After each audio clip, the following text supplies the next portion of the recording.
আসসালামু আলাইকুম প্রিয় অনার্স ভর্তি পরীক্ষার্থীরা, আজকে বিকাল 4টা থেকে আমাদের অনার্স ভর্তি আবেদনটা শুরু হয়ে যাবে। অনেকে বিকাল 4টার পরে গিয়েও আমার এই ভিডিওটা দেখবে, তো যখনই যে ভিডিওটা দেখো কোনো প্রবলেম নাই। 4টা থেকে আবেদন শুরু হবে, সে তুমি 4টার আগে দেখো আর পরে দেখো, সেটা কোনো ম্যাটার করে না। অনার্স ভর্তি আবেদন করতে কি কি কাগজ লাগবে এইটা নিয়ে মূলত আজকের ভিডিওটা। অনার্স ভর্তি হতে কি কি কাগজ লাগবে এই ভিডিওটা কিন্তু এটা না, কারণ কি অনার্স ভর্তি তুমি এখন হবে না, অনার্স ভর্তি হবে তুমি পরীক্ষায় চান্স পাবে, উত্তীর্ণ হবে, পরবর্তীতে গিয়ে তুমি অনার্সে ভর্তি হবে। এখন তোমার ভিডিও লাগবে হচ্ছে অনার্স ভর্তি আবেদন করতে কি কি লাগবে বা কি কি কাগজ লাগবে। মাত্র 310 টাকায় যারা এখনো আমাদের জাতীয় বিশ্ববিদ্যালয়ে ভর্তি পরীক্ষার প্রস্তুতি করছে যুক্ত হন, খুবই দ্রুত করো, কারণ কি একটা মাত্র কোর্সে তুমি সকল সাবজেক্টের সাজেশন পাবে পিডিএফ আকারে। জাতীয় বিশ্ববিদ্যালয়ের বিগত বছরগুলোর ভর্তি পরীক্ষার টোটাল প্রশ্ন ব্যাংকটা পাবে পিডিএফ আকারে, প্রত্যেকটা সাবজেক্টের গুরুত্বপূর্ণ এমসিকিউ থাকবে পিডিএফ আকারে, সেই সাথে পড়াশোনার রুটিন প্লাস গাইডলাইন এভরিথিং থাকবে এই একটা মাত্র কোর্সে, যেগুলো তোমাকে জাতীয় বিশ্ববিদ্যালয়ে ভর্তি পরীক্ষায় ভালো একটা নাম্বার পেয়ে উত্তীর্ণ হতে প্রচন্ড পরিমাণে হেল্প করবে। আমাদের কোর্সে যুক্ত হতে স্ক্রিনে দেওয়া নাম্বারে 310 টাকা কোর্স ফি পাঠিয়ে এই নাম্বারে হোয়াটসঅ্যাপে আমাকে জানাবে ভাইয়া কোর্স ফি পাঠিয়েছি, সাথে সাথে তোমাকে গ্রুপে যুক্ত করে নিব, তখন থেকেই তোমার ভর্তি পরীক্ষার প্রস্তুতি শুরু হয়ে যাবে। কালকে আমি এই রিলেটেড একটা ভিডিও আমাদের ইউটিউব চ্যানেলে আপলোড করেছি, সোহেল রানা চ্যানেলে, যে অনার্স ভর্তি আবেদনের নিয়ম। তুমি কম্পিউটার দোকান থেকে আবেদন করতে গেলে এক গাদা ঝামেলা হবে, অর্থাৎ তারপরও আবেদন সঠিক হবে কিনা অনেকের ভুল হয়ে যাবে।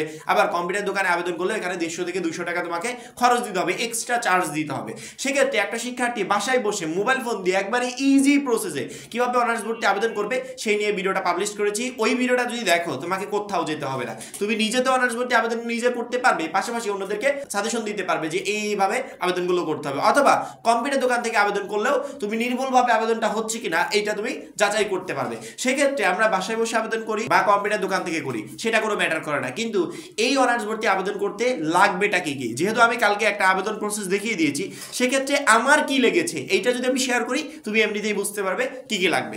প্রথমত আমি অনার্সের ওয়েবসাইটে ঢুকলাম, ঢুকার পরবর্তীতে অ্যাপ্লাই নাও বাটনে ক্লিক করলাম।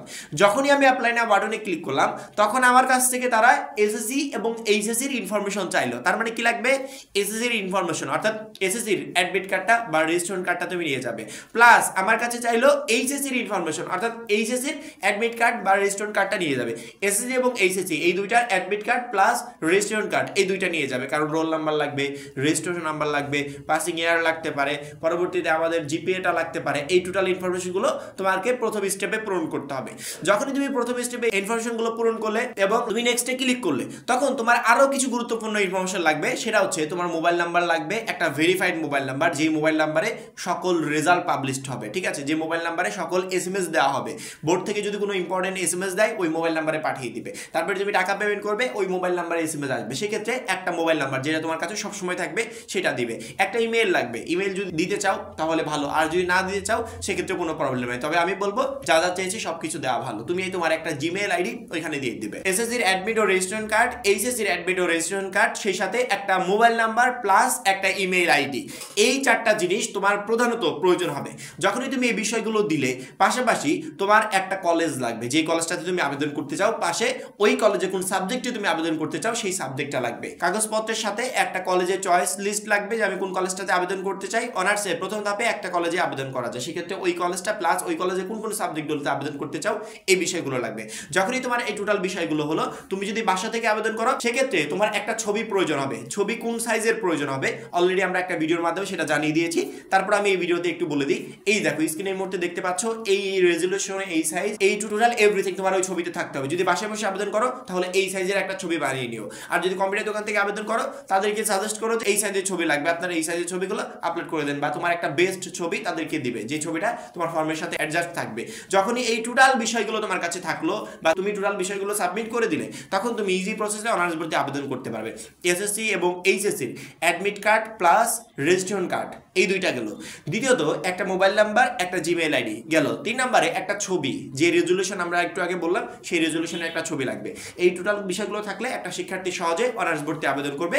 প্লাস 1000 টাকা তোমাকে হয় কলেজে গিয়ে অথবা মোবাইল ব্যাংকিং এর মাধ্যমে সেই কলেজে প্রেরণ করতে হবে। এখন তোমার কলেজ কর্তৃপক্ষ টাকাটা কোন সিস্টেমে নিবে, তারা যদি বলে যে আমাদের কাছে এসে ফর্মটা প্লাস টাকাটা দিয়ে যাও, অন্যান্য ডকুমেন্টসগুলো দিয়ে যাও, তাহলে তুমি যাবে। আর তারা যদি বলে যে না মোবাইল ব্যাংকিং এর মাধ্যমে শুধুমাত্র টাকাটা দিয়ে দাও, তাহলেই হবে, আর আসতে হবে না, তুমি সেই প্রসেসটাই অবলম্বন করবে। অর্থাৎ আবেদন করার পর একবার কলেজের সাথে মাস্ট বি যোগাযোগ করবে, বা কলেজের ওয়েবসাইট বা কলেজের যদি ফেসবুক পেজ থাকে সেখানে গিয়ে দেখবে তারা যে নোটিশটা প্রকাশ করেছে সেই নোটিশে এরকম কোনো কিছু উল্লেখ করা আছে কিনা, ওইটা দেখে পরবর্তীতে তারা যেটা বলে সেই নিয়মে তুমি মাধ্যমে কাজ করে দেবে। এই হচ্ছে টোটাল বিষয়গুলো আমাদের অনার্স ভর্তি আবেদনের জন্য প্রয়োজন হবে। কালকে যেহেতু একটা আবেদন প্রসেস আমি দেখিয়ে দিয়েছি, সেক্ষেত্রে ওই আবেদন প্রসেসে কি কি লেগেছে সেটাই আমি শেয়ার করলাম। ইনশাল্লাহ এর অতিরিক্ত তোমাদের আর কিছু লাগবে না, এইগুলোই তোমাদের প্রয়োজন হবে প্রত্যেকটা বোর্ড, প্রত্যেকটা জেলা, প্রত্যেকটা থানার শিক্ষার্থীদের জন্য। আশা করি ক্লিয়ার একটা তথ্য দিতে পেরেছি।